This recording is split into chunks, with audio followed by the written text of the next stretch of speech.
ሰላም ጤና ይስጥልኝ። ይህ የአማርኛ መጽሐፍት የዩቲዩብ የትረካ ቻናል ነው።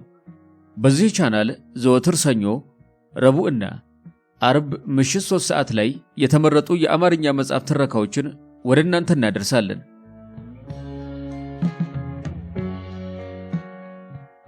በዛሬው የትረካ ሰዓታችን በሰር አርተር ኮናን ዶይል ደራሲነት ዓለም አቀፍ ዝና ያገኘውን ሼርሎክ ሆልምስ ከተሰኘው መጽሐፋቸው ውስጥ ዘ አድቬንቸር ኦፍ ዘ ኢንጂነር ስተምፕ በሚል ርዕስ የጻፉትን ዳኛቸው ተፈራ የኢንጂነሩ አውራ ጣት ሲል ወደ አማርኛ የመለሰውን ድንቅ ታሪክ ወደ እናንተ ልናደርስ ወደድን።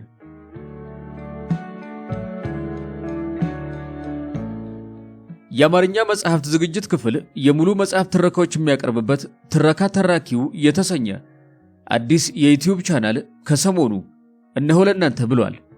ያልተቆራረጡ ታሪኮችን፣ ያልተሸራረፉ ዕውቀቶች መገቤት ካሸው በዲስክሪፕሽኑ ላይ ወይም በኮሜንት ቦክሱ ላይ የሚያገኙትን ሊንክ በመጠቀም አዲሱን ቻናላችንን ሰብስክራይብ ያድርጉ። ቀዳሚ አባል በመሆንም አዳዲስ ትረካዎችን ያገኙ። እስከ ትረካው ማብቂያ ድረስ አብራችሁን ቆዩ።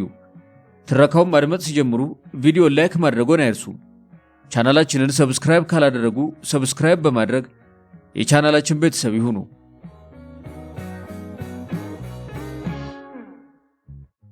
የአቶ ሃተርሊ አውራ ጣት ጉዳይ የተከሰተው በ1889 እንደ አውሮፓውያኑ አቆጣጠር በክረምት ወራት ነበር። እኔም ገና ሙሽርነቴን አልጨረስኩም ነበር። የሕክምና ዶክተር ለመሆን እየተለማመድኩ ነበርኩ። ብዙ ጊዜም በቤከር ጎዳና የሚኖረውን ጓደኛዬን ሼርሎክ ሆልምስን እየተመላለስኩ ጠይቀዋለሁ። አልፎ አልፎም እሱም እየመጣ እኔና ሚስቴን እንዲጠይቀን አስገድደዋለሁ። የሙከራ ጊዜም ለብዙ ጊዜ ተራዘመብኝ። ምክንያቱም የምኖረው ፓዲንግተን ባቡር ጣቢያ አጠገብ ስለነበር ጥቂት በሽተኞች ብቻ ነበሩኝ። እነሱም የጣቢያው ሰራተኞች ነበሩ። ከነኚህ አንደኛው የጣቢያው ዘበኛ ነበር።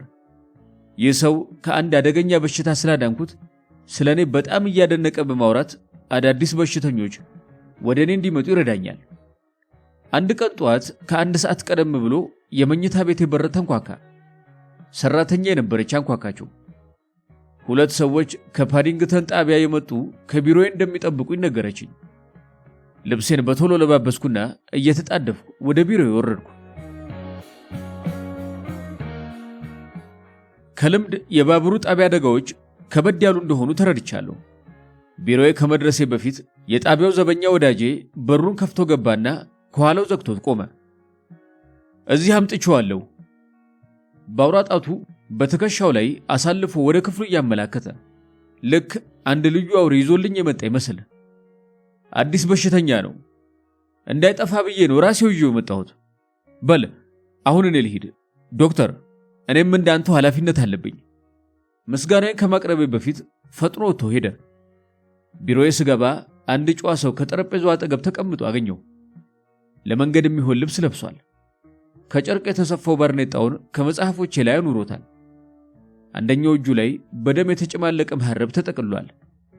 በግምት ከ25 ዓመት አይበልጥም ብዬ አሰብኩኝ። ወጣት ነው። ኮስታራ ፊት ያለው ቢመስልም አሁን ግን ፊቱ በጣም የገረጣና የጤንነት ምልክት ፈጽሞ የለውም። ስሜቱንም መቆጣጠር አይችልም ነበር። በጠዋት ካልጋ ስላላቀቅኩ ይቅርታ ዶክተር ብሎ ጀመረ። ሌሊቱን ከባድ አደጋ ስለደረሰብኝ ነው። ዛሬ ጠዋት ወደ ሎንዶን በባቡር ተመልሼ እዚህ ፓዲንግተን ስደርስ የጣቢያውን ሰራተኞች ዶክተር የት እንደሚገኝ ጠየኳቸው። ከነሱ ውስጥ አንድ ደግ ሰው እዚሁ ድረስ አመጣኝ። ለሰራተኛ ካርድ ሰጥቻት ነበር፣ ግን እንደማየው ከጠረጴዛው ጫፍ ላይ ትተዋለች። አንስቼ ስመለከተው አቶ ቪክተር ሃተርሊ የውሃ ኢንጂነር 3ኛ ፎቅ ቪክቶሪያ ጎዳና ይላል። በማለዳ የመጣው የበሽተኛዬ ስም መሆኑ ነው። በጣም አዝናለሁ ብዙ ስላስጠበቁ አልኩና ቁጭ አልኩኝ። የሌሊቱ ጉዞህም አሰልቺ እንደነበር ይሰማኛል። ኦ አሰልቺ እንኳን ሊባል አይችልም አለ እየሳቀ። ሳቁ ግን ከጤነኝነት የመነጨ አልነበረም። ተው ብዬ ጮኩበት። ራስን ተቆጣጠር እንጂ አልኩና ውሃ በብርጭቆ ቀዳሁና ሰጠሁት። ሆኖም ሊያቆመው አልቻለም። መሳቁን ለጥቂት ጊዜ ያህል ቀጠለ። መጨረሻ ሲያቆም ግን ደክሞትና የሀፍረት ስሜት የሚታይበት ነበር። እንደሞኝ ዝም ብዬ ስቅ ጀመርኩ አለ በደከመ ድምፅ። አይሰማ አልኩትና ትንሽ ብራንዲ ውሃ ውስጥ ጨመርኩለትና ጠጣው አልኩት። ትንሽ ቆይቶ ደሙ በገረጣ ፊቱ ላይ ሲሞላና መልኩ በአጠቃላይ መለስ ሲል ታየ። አሁን ይሻላል አለ። አሁን ዶክተር አውራጣት የነበረበትን ቦታ አክመኝ አለኝ። መሐረቡን ፈቶ እጁን ብድግ ሲያደርግ በጣም የሚቀፋ አይነት ነበር። እኔን እንኳን የወታደር ሐኪም ሆኜ የሰራሁትን ሰውዬ ዝግንን አለኝ። በአውራጣት ፈንታ ቀይና ያበጠ ቦታ ይታያል። አውራጣቱ ሙልጭ ብሎ ተቆርጧል። የቅዱሳን ያለህ ብዬ ጮኩኝ። ይህ በጣም ከባድ ቁስል ነው። ብዙም መድማት አለበት። አዎ ብዙ ደምቻለሁ። የዚያን ጊዜም ራሴን ስቼ ነበር። እንደሚመስለኝ ከሆነ ራሴን ሳላውቅ ለብዙ ጊዜ ቆይቻለሁ። ስነቃም ደሙ መፍሰሱን አላቆመም። ከዚያ አንጓዬ ላይ በመሐረብ ጥርቅም አድርጌ ያሰርኩኝ። እስሩም ጠንካራ እንዲሆን ከውስጥ እንጨት ቢጤ አድርጌበት ነበር። ግሩም ነው። ዶክተር መሆን ነበረብህ። የውሃ ኢንጂነር ነኝ። የፈሳሽ ነገሮችን ግፊት በሚመለከት ጠንቅቄ ያውቃለሁ።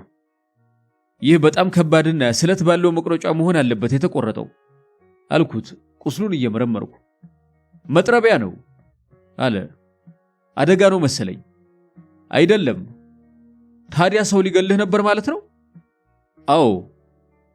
እንዴት የሚሰቀጥጥ ነው። ቁስሉን ጠራረኩና አሰርኩት። ይህንን ሁሉ ሳደርግ አንድም ጊዜ አልጮኸም። አልፎ አልፎ ግን ከንፈሩን ይነክስ ነበር። አሁን ምን ይሰማሃል አልኩት ከጨረስኩ በኋላ። ደህና ነኝ። ብራንዲህና ሕክምና አዲስ ሰው አድርጎኛል። ድካም ግን ይሰማኛል። በጣም መጥፎ ነገር ነበር ያጋጠመኝ። ስለ ጉዳዩ ባታወራ ይሻላል መሰለኝ። የሚረብሽ አይነት ሳይሆን አይቀርም። አሁንም አልፏል። አንድም ሳይቀር ለፖሊስ መንገር ይኖርብኛል። እውነቱን ለመናገር ይህ ቁስል ባይኖረኝ ታሪኬን ማንም አያምነኝም ነበር። በጣም የሚያስደንቅ ታሪክ ነው። ግን ብዙም ማስረጃ የለኝም። ፍትህም መገኘቱን እጠራጠራለሁ። ምክንያቱም ለተከታታዮች እምብዛም የሚጠቅም ጥቆማ የለኝም። እንደዚያ ከሆነ ወደ ፖሊስ ከመሄድ በፊት ሼርሎክ ሆልምስ የተባለ ጓደኛዬን እንድታነጋግረው አጥብቄ እመክርሃለሁ አልኩት። ኦ ስለ አቶ ሆልምስ ሰምቻለሁ። እኔም ይህንን ጉዳይ እሱ ቢያየው በጣም ደስ ይለኛል። ልትነግርልኝ ትችላለህ? ከዚያም የተሻለ ማድረግ እችላለሁ። እኔ ራሴው ወስደሃለሁ። በጣም ደግ ሰው ነህ። ጋሪ እናስጠራና አብረን እንሄዳለን። ልክ በቁርስ ሰዓቱን ደርስና አብረን እንቆርሳለን። ታዲያ አሁን መሄድ ትችላለህ? አዎ እችላለሁ። ታሪኬን እስከምናገር ድረስ አእምሮዬ የሚያርፍ አይመስለኝም። እንግዲያውስ ሰራተኛዬ ጋሪ ትጠራልናለች። እኔም እስከዚያው እሰናዳለሁ። ወደ ፎቅ ወጣሁና ጉዳዩን ለባለቤቴ ቶሎ ገለጽኩላት። ከ5 ደቂቃ በኋላ አቶ ሃተርሊና እኔ በጋሪ ሆነን ወደ ቤከር ጎዳና መራን። እንደገመትኩትም ሼርሎክ ሆልምስ ከእንግዳ መቀበያው ክፍሉ ቁጭ ብሎ ፒፓውን እየማገ ዘ ታይምስ የተባለውን ጋዜጣ ይዞ ማስታወቂያ ያያል። በጧት የሚያጨሰው ትንባሆ ግን ከትላንት በስቲያ ሲያጨሰው የተራረፈውን ካደረቀ በኋላ በደንብ ሰብስቧት ከነበረው ነበር። በተለመደው ረጋ ባለ ሰላምታው ተቀበለንና ለሁለታችንም ቁርስ አዘዘልን። ከዚያ ሁለታችንም ጠረጴዛውን ከበን በልተን ከጨረስን በኋላ ሆልመስ ለአቶ ሃተርሊ ብራንዲ ቀዳለትና ከሶፋው ላይ ጋደም እንዲል አዘዘው። ካጠገቡም ውሃ አስቀመጠለት። አቶ ሃተርሊን ያጋጠመህ ነገር ተወዳዳሪ የሌለውና አስፈሪ መሆኑን በቀላሉ መረዳት ይቻላል አለው። እባክህ ከሶፋው ጋደም በልና ተዝናና። እንግድነትም አይሰማ። የምትችለውን ያህል ንገረን። ሲደክም ግን አቁም። ከመጠጡም ጎንጨት ትበልለት። አመሰግናለሁ አለ ቁስለኛው። ዶክተር ሕክምና ካደረገልኝ በኋላ በጣም ደህና ነኝ። አሁን ደግሞ ያንተ ቁርስ የበለጠ አበርትቶኛል። ስለዚህ አስገራሚውን ታሪኬን አሁኑኑ ጀምራለሁ። ሆልመስ ከትልቁ ባለ እጅ መደገፊያ ወንበሩ ላይ ቁጭ አለ። እንደተለመደው ሁሉ ፈዛዛ ፊቱና ገርበብ ያሉት አይኖቹ ለነገሩ ስሜት የሌለው አስመስለውታል። እኔ ደግሞ ከፊት ለፊቱ ቁጭ ብዬ በጸጥታ ታሪኩን ማዳመጥ ጀመርን። አባቴና እናቴ ሞተዋል ብሎ ጀመረ። ያላገባሁና የምኖረው በሎንዶን በሚገኝ አንድ ሆስቴል ውስጥ ነው። የውሃ ኢንጂነር ነኝ። እዚህም ለመድረስ በግሪንዊች ከሚገኙ ከታወቁት የውሃ ኢንጂነሮች ከነቬነርና ማቴሰን ስር ለ7 ዓመት ስልጠና ወስጃለሁ። ስልጠናዬንም ከ2 ዓመት በፊት ነው የጨረስኩት። ብዙም ሳልቆይ አባቴ ሞተና ከሱ ትንሽ ገንዘብ ወረስኩኝ። ስለዚህ የግል ሥራ መስራት ፈልጌ በቪክቶሪያ ጎዳና ቢሮ ተከራየሁ። የመጀመሪያ ዓመቶች ሁልጊዜም አስቸጋሪና ተስፋ አስቆራጭ ናቸው። እኔም ብሆን በጣም ተስፋ የሚያስቆርጥ ጊዜ አሳልፌያለሁ። ከ2 ዓመት ውስጥ 3 ወይም 4 ደንበኛ ብቻ ነበሩኝ። ከነኚህ 27 ፓውንድ ብቻ ነበር ያገኘሁት። ሁል ቀን ከጠዋቱ 3 ሰዓት እስከ 10 ሰዓት በትንሿ ቢሮዬ ቁጭ ብዬ እውላለሁ። ወደ መጨረሻ ላይ ተስፋ እየቆረጥኩ መጣሁ። በስተመጨረሻው ላይማ ምንም ሥራ የሚገኝ መስሎም አልታይም አለኝ። ሆኖም ትላንትና ቢሮዬን ጥዬ ልወጣ እያሰብኩ እያለ ጸሐፌ መጣና የሆነ ሰው ለሥራ ጉዳይ ሊያየኝ እንደሚፈልግ ነገረኝ። ስም ያለበት ካርድም ሰጠኝ። ካፒቴን ላይሳንደር ስታርክ የሚል ተጽፎበታል። ካፒቴኑም ወዲያውኑ ተከትሎት ወደ ክፍሉ ገብቶ ነበር። ረጅምና ቀጭን ሰው ነበር። እንደ ካፒቴን ስታርክ አይነት ቀጭን ሰው ያየሁ አይመስለኝም። ሹል አፍንጫ ያለውና የፊት ቆዳው ደግሞ አገጦ በወጡት አጥንቶቹ ላይ የተውጣጠረ ነው።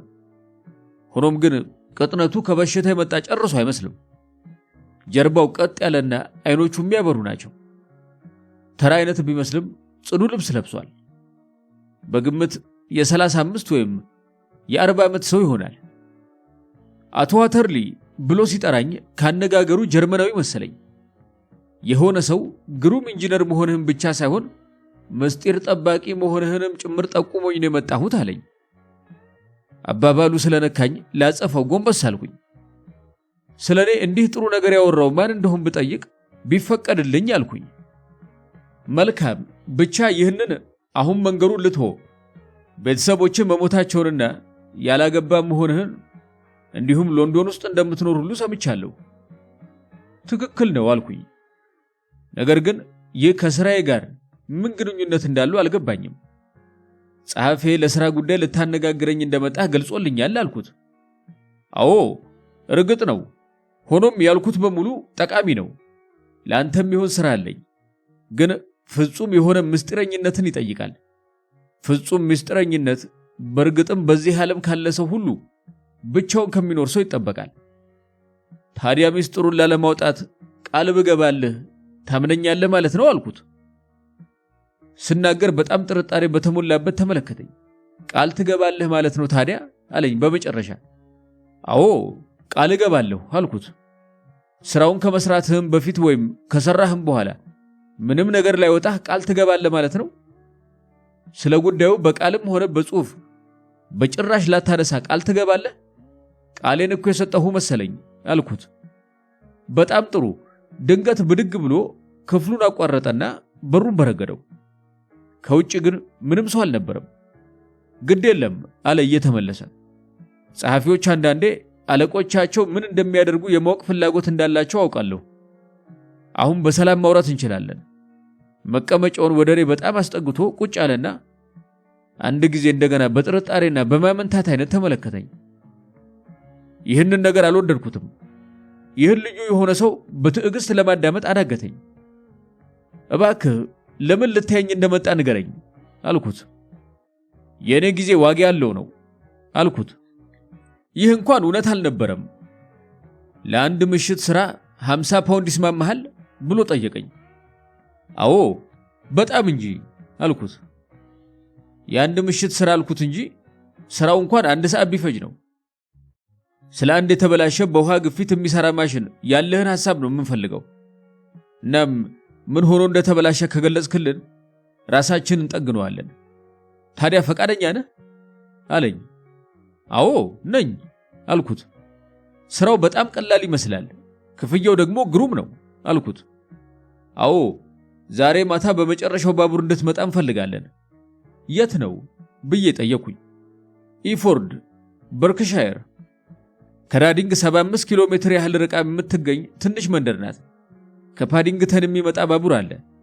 እሱን ከያዝክ 11 ተኩል ላይ ትደርሳለህ። በጣም ጥሩ አልኩት። ኢፎርድ ጣቢያ ድረስ ጋሪ ይዤ መጥቼ እቀበልሃለሁ አለኝ። ከጣቢያው ርቀህ ነው የምትኖረው ማለት ነው ብዬ ጠየኩት። አዎ፣ ቤታችን ወደ ገጠሩ ገባ ያለ ነው፣ ከ7 ማይል በላይ ይሆናል አለኝ። እንደዚያማ ከሆነ ከእኩለ ሌሊት በፊት አልደርስም ማለት ነው። እንደሚመስለኝ በዚያን ሰዓት ከኢፎርድ ወደ ሎንዶን የሚመለስ ባቡር አይኖርም። እዚያው ማደር ሊኖርብኝ ነዋ አልኩት። ምን ችግር አለ? አልጋ ይሰጥሃል አለኝ። እንደዚያማ አመቺ አይሆንም፣ በሌላ ጊዜ ልመጣ አልችልም ብዬ ጠየኩት። ምሽቱ ተስማሚ እንደሆነ አስቀድመን ወስነናል። ክፍያውንም ከፍ ያደረግነው ለዚሁ ነው። ሆኖም ፈቃድ ካልሆነ እምቢ ለማለት መብትህ ነው አለኝ። 50 ፓውንድ ታየችኝ። ምን ያህል እንደሚጠቅመኝ አሰብኩኝ። እምቢ እንኳን አልልም አልኩት። የፈለግከውን አደርግልሃለሁ፣ ነገር ግን ምን እንደምሰራ በበለጠ ለማወቅ እፈልጋለሁና ብትገልጽልኝ። በሚገባ እንጂ ሁሉንም ነገር ገልጽልሃለሁ፣ ግን ምስጢረኝነትን ይጠይቃል። እርግጠኛ ነህ የምናወራውን ማንም አይሰማንም ብሎ ጠየቀኝ። እርግጠኛ ነኝ ብዬ መለስኩለት። እንደዚያ ከሆነ ገልጽልሃለሁ። ከጥቂት ዓመታት በፊት አንድ 10 ኪሎ ሜትር ያህል ከሪዲንግ ራቅ ብሎ አንድ ቤትና ትንሽ ቦታ ገዛው። ከዚያ ከአንደኛው ማሳ ላይ ያለው አፈር ማዕድን አዘል ሆኖ አገኘሁት። ይህ የፋለር አፈር ተብሎ የሚታወቀው ሲሆን አንተም እንደምታውቀው ሁሉ ይህ ከፍተኛ ዋጋ ያለውና በኢንግላንድ ደግሞ 1 ወይም 2 ቦታ ብቻ የሚገኝ ነው። ሆኖም መጠኑ አነስተኛ ሆኖ አገኘሁት። ነገር ግን የኔን መሬት በግራና በቀኝ ከሚያዋስነውና የጎረቤቶቼ ከሆነ ቦታ ላይ በብዛት ይገኛል። ጎረቤቶቼ ግን መሬታቸው የወርቅ ማዕድን ያህል ዋጋ ያለው መሆኑን አልተገነዘቡም። ስለ ሁኔታው ከማወቃቸው በፊት ቦታቸውን ለመግዛት ሐሳብ አለኝ። ሆኖም ግን ይህንን ለማድረግ ካፒታሉ የለኝም። ምስጢሩን ግን ለጥቂት ጓደኞች አወያየኋቸውና በዝምታና በሚስጥር በኔ መሬት ላይ ያለውን እየቆፈርን አውጥተን ከሸጥን በኋላ ገንዘቡ ሲጠራቀም የነሱን እንድገዛ ሐሳብ አቀረቡልኝ። በዚህ መንገድ ስንሰራ ለጥቂት ጊዜ ቆየን። አንዱ የምንጠቀምበት መሳሪያ በውሃ ግፊት ኃይል የሚሰራ ማሽን ነው።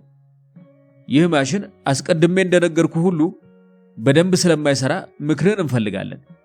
ምስጢራችንን ግን በሚገባ የምንጠብቅም ነን። ጎረቤቶቻችን አንድ የውሃ ኢንጂነር ትንሿ ቤታችን መጥቶ እንደነበር ከሰሙ የኛ የዚህን አፈር ማግኘታችን ነገር ምስጢር መሆኑ ቀረ ማለት ነው።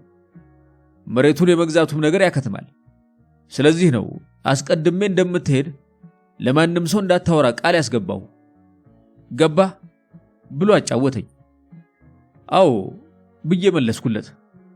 ነገር ግን አንድ ያልገባኝ ነጥብ አለ። ለመሆኑ ይህ በውሃ ግፊት የሚሰራው ማሽን ይህንን አፈር ቆፍሮ ለማውጣት እንዴት ነው የሚጠቅማችሁ? አሃ አለ በግዴለሽነት። የራሳችን የሆነ ልዩ ዘዴ አለን። ይህ ማሽን አፈሩን ወደ ጡብነት ይለውጥልናል። ስለዚህም ስናወጣው ጎረቤቶቻችን ምን እንደሆነ አይጠረጥሩም። ይህ ግን ዝርዝር ጉዳይ ነው። አቶ አተርሊ፣ አሁን እንግዲህ ተማምኜብሃለሁ፣ እንደማምንብህም አሳውቄሃለሁ። ሲነሳም እየተናገረ ነበር። እንግዲህ ኢፎርድ ከምሽቱ 5 ሰዓት ከሩብ ላይ እጠብቅሃለሁ። እርግጠኛ ነኝ እንደምመጣ አልኩት። እናም ስለ ጉዳዩ አንድም ቃል ለማንም እንዳይወጣ አለኝ ደገመና። ከዚያ አተኩሮ በጥርጣሬና በማመንታት መልክ ሲመለከተኝ ቆየና እጄን በቀዝቃዛና ላባም እጁ ጨበጠኝና በችኮላ ክፍሉን ጥሎ ወጣ። ታዲያ ወንድሞቼ ጉዳዩን ብቻዬን ሆኜ ስለዚህ እንግዳ ሰውና ያልተለመደ ጥያቄ ሳስብ ግርም አለኝ። በእርግጥም በአንድ በኩል ደስተኛ ነበርኩ። ምክንያቱም ገንዘቡ ከፍ ያለና ይህንን ለመሰለ ተመሳሳይ ቀላል ሥራ የሚከፈለውን ክፍያ በ10 እጥፍ የሚበልጥ በመሆኑ ነበር። በዚያም ላይ ይህ ዕድል ደግሞ ለሌላም ገድ ሊሆን ይችላል። ቢሆንም ታዲያ የሰውየው ሁኔታና ገጽታ ምንም ደስ አላለኝም ነበር። በዚህ ላይ የፋለር አፈር ጉዳይ ይህንን ያህል አጣዳፊ የሌሊት ጉዞና ምስጢረኝነት ያስፈለገበት ምክንያት ሊገባኝ አልቻለም። ለማንኛውም ፍርሃቴን ለማስወገድ ሞክሬ ከባድ ራት ከበላው በኋላ ወደ ፓዲንግተን ሄጄ ጉዞዬን ወደ ኢፎርድ ተያያዝኩት። አፌን በመዝጋቱ በኩልም የካፒቴን ስታርክን ትዕዛዝ በሚገባ አክብሬያለሁ። ሬዲንግ ስደርስም ባቡር መለወጥ ነበረብኝ። ስለዚህም ወደ ኢፎርድ የሚሄደውን የመጨረሻውን ባቡር ያዝኩኝ። ትንሿና ጨለማዋ ጣቢያ ስደርስም 5 ሰዓት አልፏል። ከዚያ ጣቢያ የወረደ መንገደኛ እኔ ብቻ ነበርኩ። በጣቢያውም የነበረ ሰው ቢኖር አንድ እንቅልፍ የተጫነው የጣቢያው ሰራተኛ ብቻ ነበር። ፋኖስ ይዞ ነበር። ሆኖም የትንሿን ጣቢያ በር እንዳለፍኩ ከመንገዱ ባሻገር ጨለማ ከጣለበት ውስጥ ካፒቴን ስታርክ ሲጠብቀኝ አገኘሁት። ምንም ነገር ሳይናገር እጄን ይዞ እያጣደፈ ወደ ጋሪው ወሰደኝ። ከገባንም በኋላ መስኮቶቹን ዘጋጋና ለነጂው ኳኳ አድርጎ ምልክት ሲሰጥ ፈረሱ አቅሙ ቻለ ድረስ መብረር ጀመረ። አንድ ፈረስ ብሎ ሆልምስ አቋረጠው። አዎ አንድ ብቻ። ቀለሙ ምን አይነት እንደሆነ አይተኸው ነበር? አዎ ልገባ ስል በጋሪው ብርሃን አማካኝነት አይቼው ነበር። ደብዘዝ ያለ ቡኒ ቀለም ነበረው። የደከመው ወይስ ገና የተጫነ ይመስል ነበር? ኦ ገና አዲስ የተጫነ ነበር የሚመስለው። አመሰግናለሁ፣ ስላቋረጥኩ ይቅርታ። እባክህን ይህንን ግሩም ታሪክህን ቀጥልልን። ለ1 ሰዓት ያህል ተጓዝን። ካፒቴን ስታርክ 7 ማይል ብቻ ነው ብሎኝ ነበር። ነገር ግን የወሰደብን ጊዜና የተጓዝንበትን ፍጥነት ሳጤነው 10 ወይም 12 ይመስለኛል።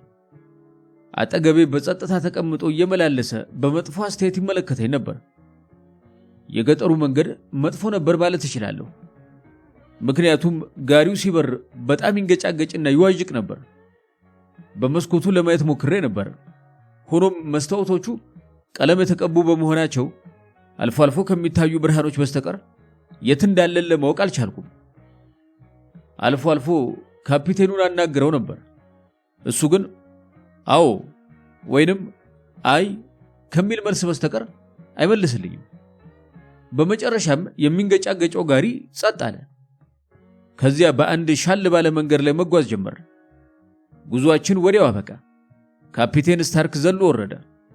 እኔም እንደዚያው ስከተል በቶሎ ብሎ እየጎተተ ክፍቱን በነበረ የፊት ለፊት በር ይዞኝ ገባ። ከጋሪው ወርደን ወዲያው ወደ ቤት ውስጥ ስለገባን ቤቱ ከውጭ ምን እንደሚመስል እንኳን ለማየት ጊዜ አላገኘውም። ወዲያው ቤት እንደገባን ደግሞ በሩ በኃይል ሲዘጋና ጋሪው ሲንቀሳቀስ ሰማሁ። ቤቱ ሙሉ ለሙሉ ጨለማ ነበር። ከዚያ ካፒቴኑ ክብሪት መፈለግ ጀመረ። ይህንንም ሲያደርግ ለራሱ እያወራ ነበር። በድንገት ከአንደኛው የቤቱ ጥግ አንድ በር ሲከፈት ቢጫ ብርሃን ታየ። ብርሃኑ እየጎላ ሲመጣ አንዲት ሴት ፋኖስ ይዛ አየሁኝ። ፋኖሱንም ወደ ላይ ከፍ በማድረግ ወደኛ ለማየት ትሞክር ነበር። ደስ የምትልና ሸግዬ ልብስ የለበሰች ነበረች። በውጭ ቋንቋ ጥያቄ አይነት የሚመስሉ ጥቂት ቃላቶች ወረወረች። አብሮኝ ያለው ሰው በዚያው ቋንቋ አንዲት ኃይለ ቃል ሲወረውር ከድንጋጤው የተነሳ የያዘችውን መብራት ልትጠለው ምንም አልቀራትም ነበር። ካፒቴን ስታርክ ጠጋ ብሏት የሆነ ነገር በጆሮዋ አንሾካሾኮና ወደ ነበረችበት ክፍል ገፋፍቶ መልሶ አስገባት። ከዚያ መብራቱን ይዞ ወደ እኔ ተመልሶ መጣና የአንድ ሌላ ክፍል በር ከፈተ። እባክህ ለጥቂት ደቂቆች ያህል በትዕግስት ከዚህ ክፍል ቆይ አለኝ። ክፍሏ ትንሽና በመጠኑ ዕቃ ያላት ሆና በመሃል ላይ አንድ ክብ ጠረጴዛ ተዘርግቶባታል። በጠረጴዛው ላይ በርከት ያሉ በጀርመንኛ የተጻፉ መጽሐፎች ተበታትነውበታል። ካፒቴኑ በሩ ጋር ካለች አንድ አነስተኛ ጠረጴዛ ላይ ፋኖሷን አስቀመጠ። ብዙ አላስጠብቅህም ብሎኝ ወደ ጨለማው ገባ። በጠረጴዛው ላይ የነበሩትን መጽሐፍቶች አገላበጥኳቸው። ምንም እንኳን ጀርመንኛ ባይገባኝም ሁለቱ ሳይንስ ነክ ነበሩ። የቀሩት የግጥም ነበሩ። ከዚህ አካባቢውን ለማየት ተስፋ በማድረግ ወደ መስኮቱ አመራው። ነገር ግን ከውጪ በኩል በጠንካራና በከባድ ጣውላ ታሽጓል። ልዩ ጸጥታ ያለበት ቤት ነበር። በቤት ውስጥ የሚሰማ ነገር ቢኖር ኮሪደሩ አካባቢ ካለ አንድ የግድግዳ ሰዓት የሚወጣው ድምፅ ብቻ ነበር። ቀስ በቀስም ስጋት ተሰማኝ። እነማን ናቸው እነዚህ ጀርመኖች? ምንስ እየሰሩ ነው ያሉት በእንደዚህ ያለ ገለልተኛና ጭር ያለ ቦታ? የማውቀው ነገር ቢኖር 10 ወይም 12 ማይል ከኢፎርድ ርቆ እንደሚገኝ ብቻ ነው እንጂ ወደ ሰሜን ወይም ደቡብ ወይንም ምስራቅ ወይም ደግሞ ምዕራብ ይሁን የማውቀው ነገር አልነበረም። በእርግጥ ሪዲንግ ወይንም ሌሎች ትላልቅ ከተሞች ከዚህ ርቀት ውስጥ ሊገኙ ይችላሉ። የካፒቴን ስታርክ ጸጥ ያለው ቤት ግን ከገጠር ውስጥ መሆኑን ይመሰክራል።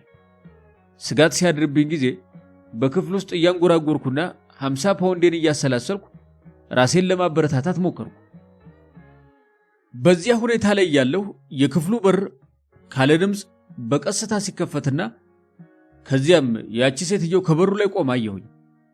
ከኋላዋ ጨለማ ሲሆን እኔ ከነበርኩበት ክፍል የነበረው ቢጫማውን ብርሃን በሴትዮዋ ድንጉጥና ውብ ፊት ላይ አበራ። ከሁኔታዋ በከፍተኛ ፍርሃት ውስጥ እንዳለች ለማወቅ አያዳግትም ነበር። ይህ ስላስደነገጠኝ የራሴም ደም ወደ በረዶነት ሲለወጥ ተሰማኝ። አንድ የሚንቀጠቀጥ ጣት ብድግ አድርጋ ዝም እንድትል አስጠነቀቀችኝ። መለስ ብላ ወደ ጨለማው ስታይ ሲመለከቷት አይኖቿ የአንድ የደነበረ ፈረስ አይኖች ይመስላሉ። መጥፋት አለብህ አለች በሹክሹክታ ረጋ ባለ መንፈስ ለመናገር እየሞከረች። እዚህ ምንም የምትሰራው መልካም ነገር የለም አለችኝ። የመጣሁበትን ገና አልሰራሁም። የተባለውንም ማሽን ሳላይ ልመለስ አልችልም። ከዚህ በመቆየት ምንም የምታተርፈው ነገር የለም አለችኝ። በዚህ በር ማለፍ ትችላለህ። ማንም የሚያግድህ አይኖርም።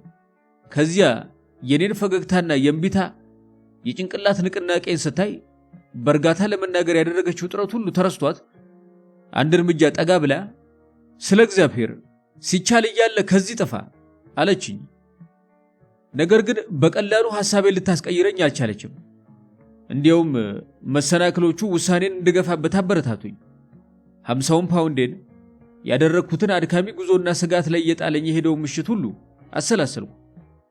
ይሄ ሁሉ እንግዲህ በከንቱ ሊቀር ለምንስ ነው ጥዬ የምጠፋው?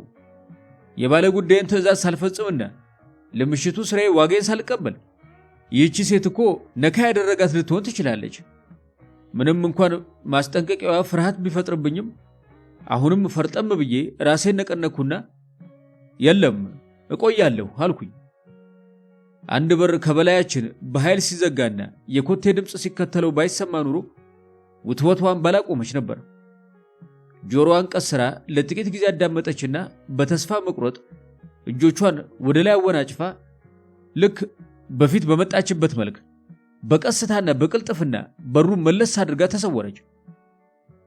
ካፒቴን ስታርክ ወደ ክፍሉ ሲመጣ ሌላ ሰው አብሮት ነበር። ሁለተኛው ሰውዬ አጭርና ወፍራም የፍየል አይነት ሪዝ ከተጣጠፈ ክብ ፊቱ ላይ ወጣ ብሎ ይታያል። ካፒቴኑ አቶ ፈርጉሰን ይባላል ብሎ አስተዋወቀኝ። አቶ ፈርጉሰን ጸሐፊና አስተዳዳሪ ነው አለ ካፒቴኑ። ከዚያ የጥርጣሬ አስተያየት አሳየኝና አቶ አተርሊ ይህንን በር ምን ነው አሁን የዘጋሁት መስሎኝ ብሎ ጠየቀኝ። አዎ ብዬ መለስኩለት። ክፍሉ የተዘጋጋ በመሆኑ የታፈነ ስለመሰለኝ ትንሽ አየር እንዲገባ ከፍቼው ነበር። መልካም ስራችንን አሁኑኑ ብንጀምር ሳይሻል አይቀርም። አቶ ፈርጉሰንና እኔ ማሽኑን እንድታይ ይዘን እንሄዳለን። ባርኔጣዬን መያዙ ሳይሻለኝ አይቀርም ብዬ አስባለሁ አልኩኝ። አያስፈልግም፣ እዚሁ ቤት ውስጥ እኮ ነው። ምን? ቤት ውስጥ ሆኖ ነው የፋለር አፈር የምትቆፍረው ብዬ በመገረም ጠየቁት።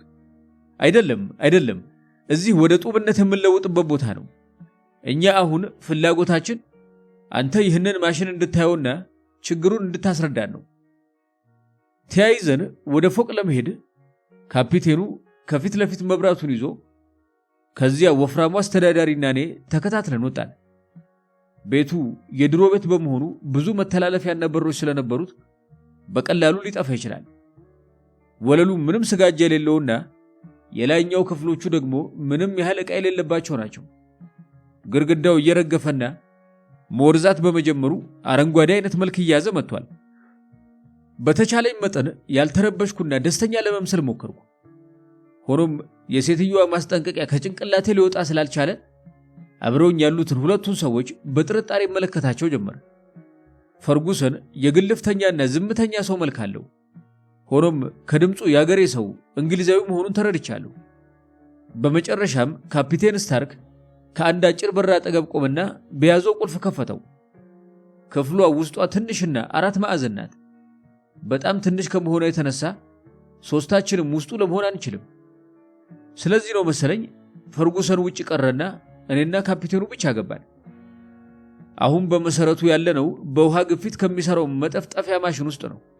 ድንገት አንድ ሰው ማሽኑን አሁን ቢነካው በጣም መጥፎ ይሆናል። የዚች ክፍል ኮርኒሷ የሚነቃነቀው የመጠፍጠፊያው የላይኛው አካል መሆኑ ነው። ሲወርድም በከባድ ኃይል ይሆንና ከብረት ከተሰራው ወለል ጋር ይገናኛል።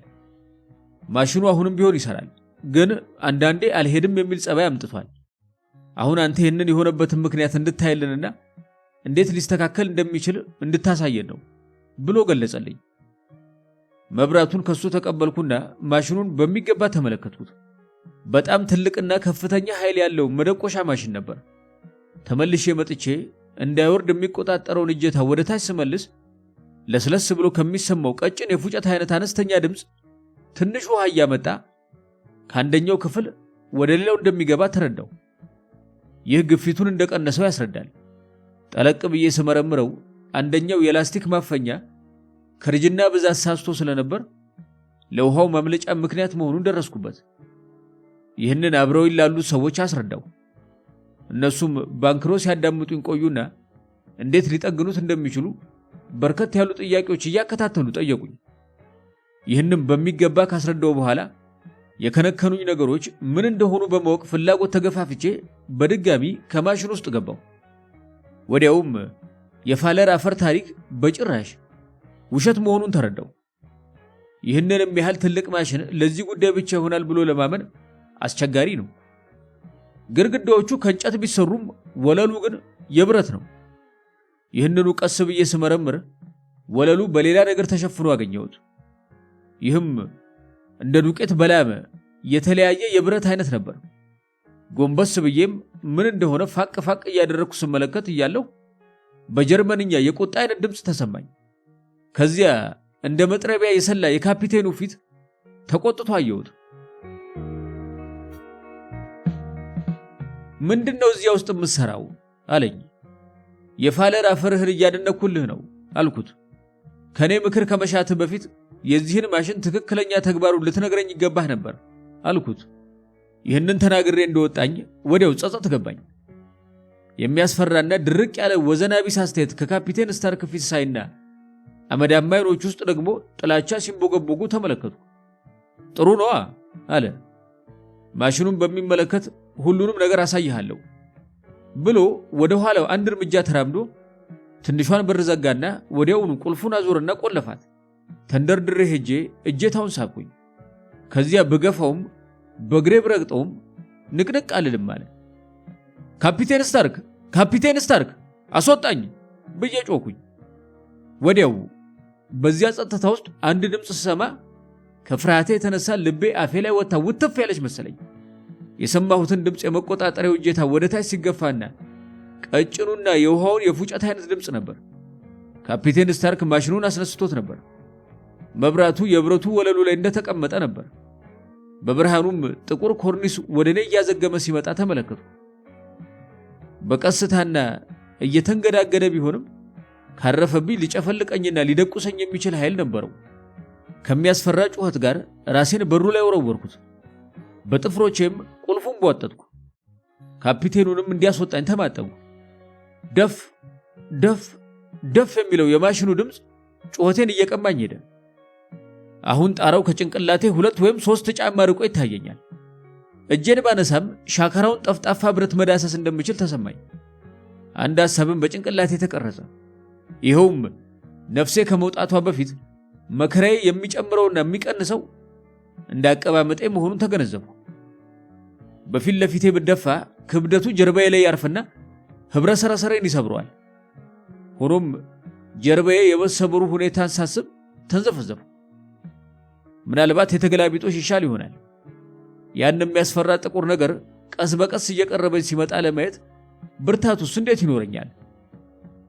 መቆም ጭራሹኑ ተስኖኝ እያለ አንድ ነገር ላይ ተስፋ በልቤ ውስጥ ጢም አለ። ምንም እንኳን ጣራውና ወለሉ ከብረት ቢሰሩም ግድግዳዎቹ ከእንጨት መሰራታቸውን ተናግሬያለሁ። ለመጨረሻም ጊዜ ዙሪያዬን ስቃኝ በአንድ ስንጥቅ መሃል ብርሃን ተመለከቱ። ለቅንጣት ታህል ከሞት ሊያወጣ የሚችል በር ይኖራል ብዬ አላሰብኩም ነበር። ወዲያውኑ ራሴን እንደ አንድ ነገር በወረውረው ግድግዳውን ጥሼ ከሚቀጥለው ክፍል ውስጥ ራሴን የመሳት ያህል አድርጎኝ ተዘረርኩ። ከተኛሁበት ሆኜ ፋኖሱ በከባድ ብረት ሲደቅና ከጥቂት ጊዜ በኋላ ደግሞ የላይኛውና የታችኛው ብረት ሲገናኙ ስሰማ በምን ያህል ቅጽበት ላመልጥ እንደቻልኩ ተገነዘብኩ። ከመደቆሻው ክፍል ውጪ ተጋድሜ እንዳለሁ አንድ የሆነ ሰው እጄን ሲጎትተኝ ተሰማኝ። በአንድ መተላለፊያ የሲሚንቶ ወለል ላይ እንዳለሁም ተገነዘብኩ። አንዲት ሴት በእጇ መብራት የያዘች አጎንብሳ ታየኛለች። ቀደም ብላ ስታስጠነቅቀኝ በሞኝነት እምቢ ያልኳት መልከ መልካሟ ደግ ሴት ነበረች። በርታና ተነስ ብላ ጮኸች።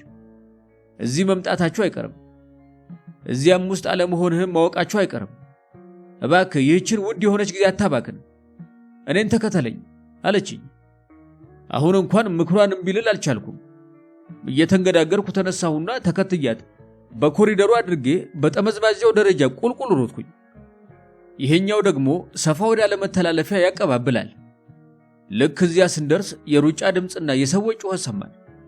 አንዱ ከላያችን ሆኖ ሌላው ደግሞ ከስራችን ሆኖ ሲመላለሱ መሬ ቆም አለችና ምን ማድረግ እንደጠፋት ሁሉ ራሷን ተመለከተች። ከዚያ ወደ አንድ መኝታ ክፍል የሚወስደውን በር ስበረግደው በመስኮቱ መስታወት ጨረቃዋ ፏ ብላ ስታበራ ታየች። ያለህ ይህ ዕድል ብቻ ነው። መስኮቱ እንኳን ከፍ ያለ ነው። ምናልባት ግን ልዘል ትችል ይሆናል አለችኝ። እየተናገረች እያለ ከመተላለፊያው በኩል ብርሃን ብልጭ ሲል ታየ። ከዚያ ቀጭኑን ካፒቴን አየሁት። ካፒቴኑ በአንድ እጁ መብራትና በሌላው ደግሞ መሳሪያ የአጥንት መቀርጠፊያ መጥረቢያ አይነት ይዞ እየተንደረደረ መጣ። ቶሎ ብዬ መኝታ ቤቱን አቋርጬ መስኮቱን በረገድኩና ወደ ውጭ ስመለከት የጨረቋ ብርሃን የአትክልቱ ቦታውን ሰላምና ውበት አላብሶት ተመለከቱ። አንድ 30 ጫማ ያህል ይርቃል። መስኮቱ ላይ በወጣም ለመዝለል ግን አመነታው። ምክንያቱም ባዳነችኝ መልካሟ ሴትና በስታርክ መሃል የተነሳውን የጭቅጭቅ አዝማሚያ ማወቅ ፈልጌ ነበርና አስፈላጊ ሆኖም ከተገኘ ምንም አይነት ችግር ቢያስከትልም ተመልሼ ልረዳት ወስኜ ነበር። ይህ ሐሳብ በጭንቅላቴ የመጣው ግን በሩ ደርሶ እሷን ገፍትሮ አልፏት ሊመጣ ሲል ተጠምጥማ ይዛው ልትከለከለው ስትታገል ሳያት ጊዜ ነበር። ፍሪትዝ ፍሪትዝ፣ ለመጨረሻ ጊዜ ገባህልኝን ቃል ኪዳን አስታውስ ብላ በእንግሊዘኛ ጮኸችበት። ሁለተኛ አይደገምም ብለህ ነበር፣ ቃልህም ማጠፍ ነው አለችው። አንቺ አብደሻል ኤሊዝ ብሎ ጮኸባት። ራሱን ለማላቀቅ እየታገለ የመጥፊያችን ምክንያት ልትሆኝ ነው፣ ይህ ሰው ብዙ ነገር አውቋል፣ አሳልፊኝ ነው ምልሽ ብሎ ወደ አንድ ፊት ገፋትና ወደ መስኮቱ ሮጦ መጣና በያዘው ከባድ ስለታም መሳሪያ አወረደብኝ። የዚያን ጊዜ በእጆቼ የመስኮቱን ደፍ ይዤ ተንጠልጥዬ ነበር። የሆነ ከባድ ህመም ተሰማኝና የያዝኩትን ስለቅ እታች ካለው ከአትክልት ስፍራ ላይ ወደኩኝ። ስወድቅ እንኳን ምንም አልተጎዳሁም ነበር። ስለዚህ ብዙም ጊዜ ሳልፈጅ ተነሳውና የምችለውን ያህል በቁጥቋጦ ውስጥ እየተሽለኮለኩ ሮጥኩኝ። ካደጋው ጨርሶም እንዳልተሰወርኩ ተሰምቶኛል። ወዲያውም ደግሞ የህመም ስሜት ተሰማኝና እንደ ማጥወልወል አደረገኝ። ጎንበስ ብዬ እጄን ተመለከቱ። ህመሙ በእርግጥ ብሶብኝ ነበር። ለመጀመሪያ ጊዜ አውራ ጣቴ ሙልጭ ብሎ እንደተቆረጠ ተረዳው። ደሙም ክፉኛ ይወርዳል። መሐረቤን በዙሪያው ለማሰር ስሞክር ድንገት አንድ ነገር በጆሮዬ ላይ ሲያንቃጭል የሰማው መሰለኝ። ከዚያ ራሴን ሳትኩና ወደኩኝ።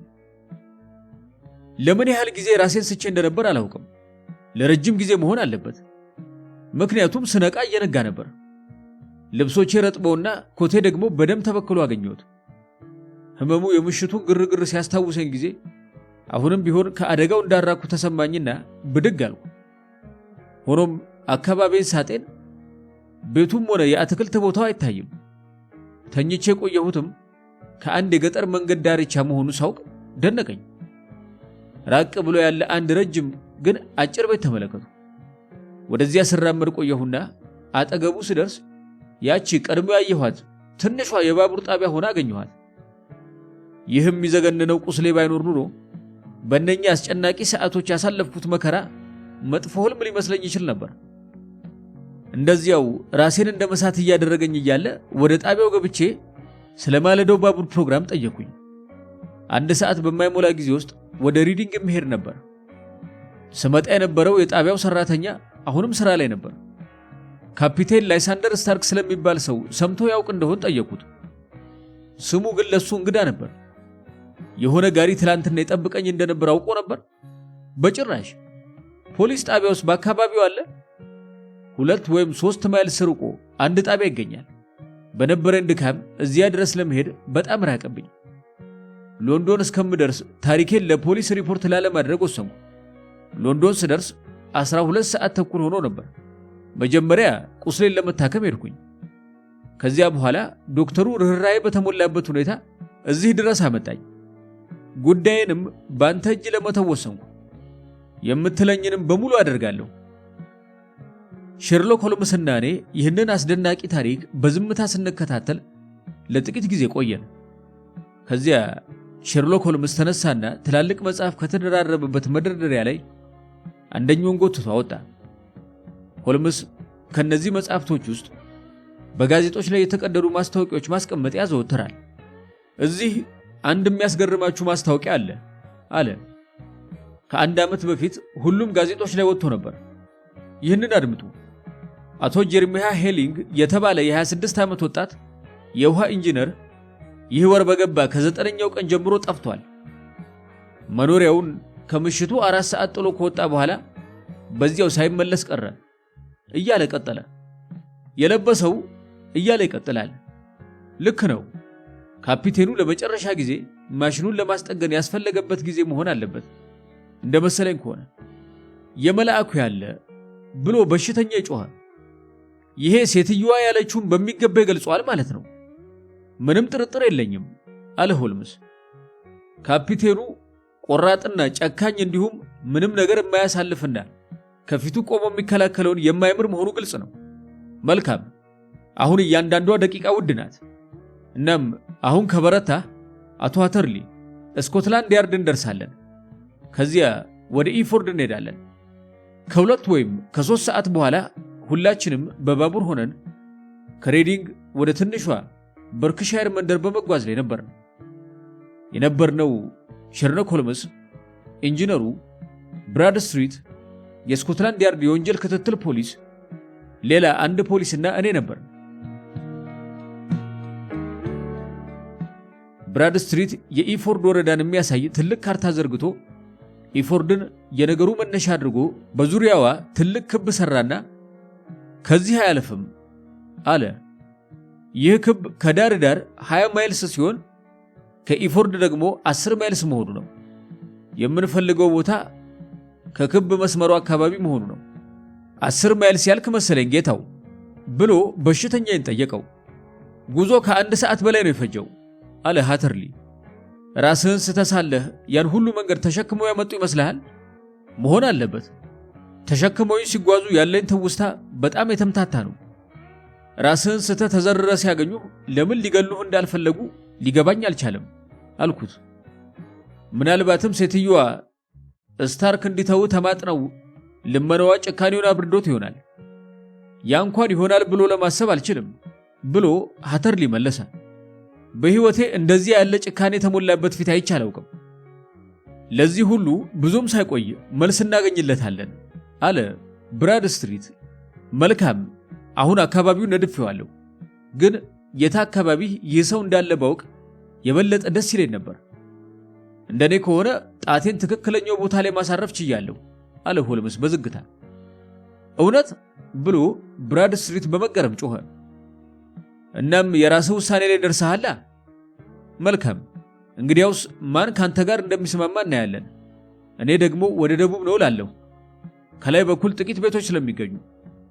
እኔ ደግሞ ወደ ምስራቅ አለ በሽተኛዬ። ወደ ምዕራብ በኩል ይመስለኛል አለ ሁለተኛው ፖሊስ። በዚያ በኩል በርካታ ትናንሽ መንደሮች ይገኛሉ። ወደ ሰሜን ሳይሆን አይቀርም አልኩኝ እኔ ደግሞ፣ ምክንያቱም በዚያ በኩል ምንም ጉብታዎች አይታዩም። አቶ ሃተርሊ ሲናገርም በጉዞ ላይ ጋሪው ዳገት ነገር ሲወጣ ትዝም አይለውምና ብራድስትሪት ሳቀ።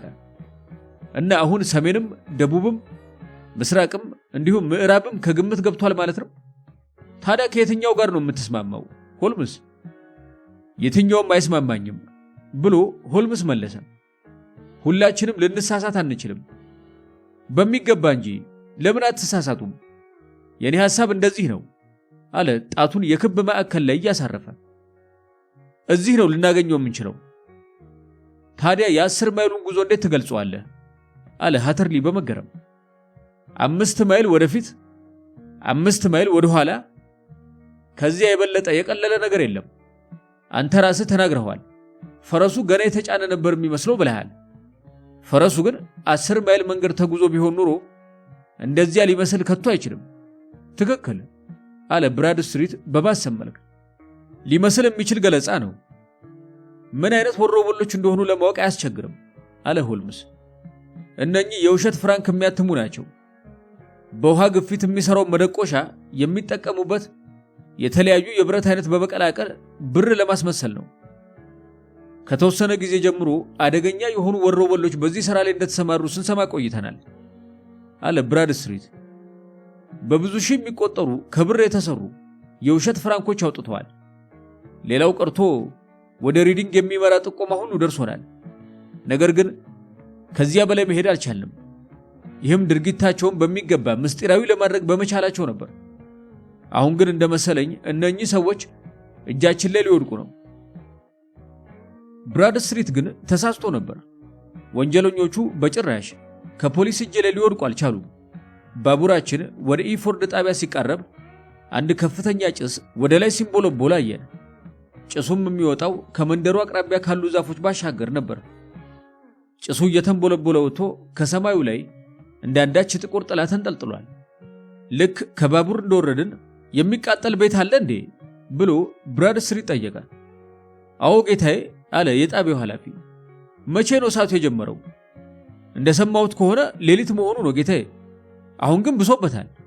በአሁኑ ሰዓት ቤቱ ሙሉ ለሙሉ ሳይጠፋ አይቀርም። የማን ነው ቤት? የዶክተር ቤከር። እስቲ ንገረኝ አለ ሃተርሊ። ዶክተር ቤከር ጀርመናዊ ቀጭኑና ባለረጅም አፍንጫው ሰውዬ ነው? የጣቢያው ኃላፊ ከልቡ ከት ብሎ ሳቀ። አይደለም ጌታዬ፣ ዶክተር ቤከር እንግሊዛዊና በመንደሩ ካለ ሁሉ ወፍራሙ ሰው ነው።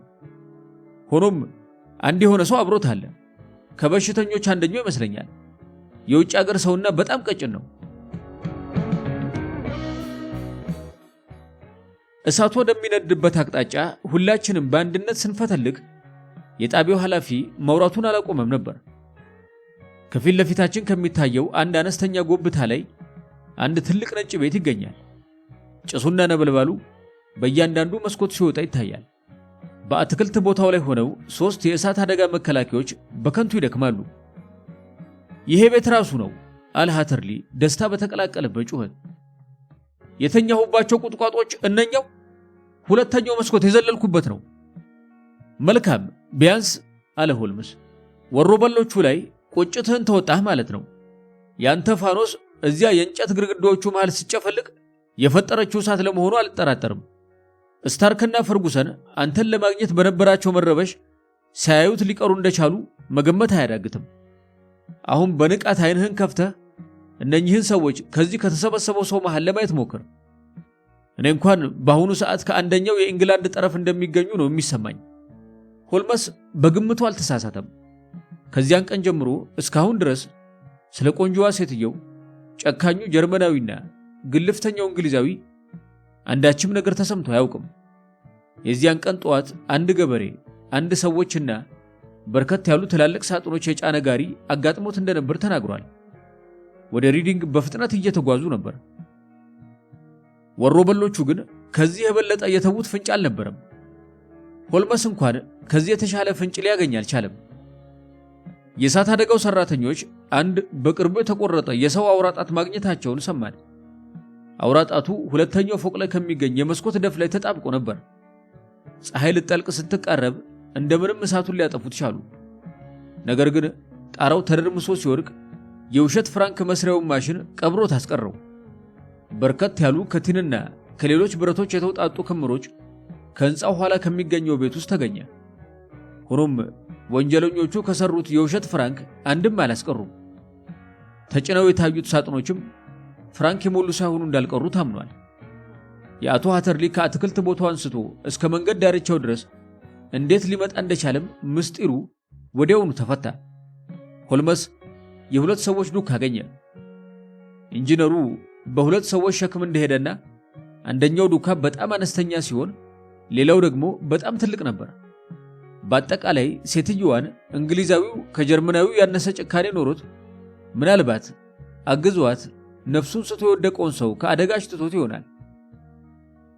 መልካም አለ ሃተርሊ ትንሽ እንደመከፋት ብሎ፣ ለእኔ በጣም እንግዳ ነገር ነው። አውራጣቴን አጣው 50 ብሬንም ጭምር። ምን ያገኘሁት ነገር አለ? አሁን ትልቅ ትምህርት ቀስመሃል አለ ሆልምስ እየሳቀ።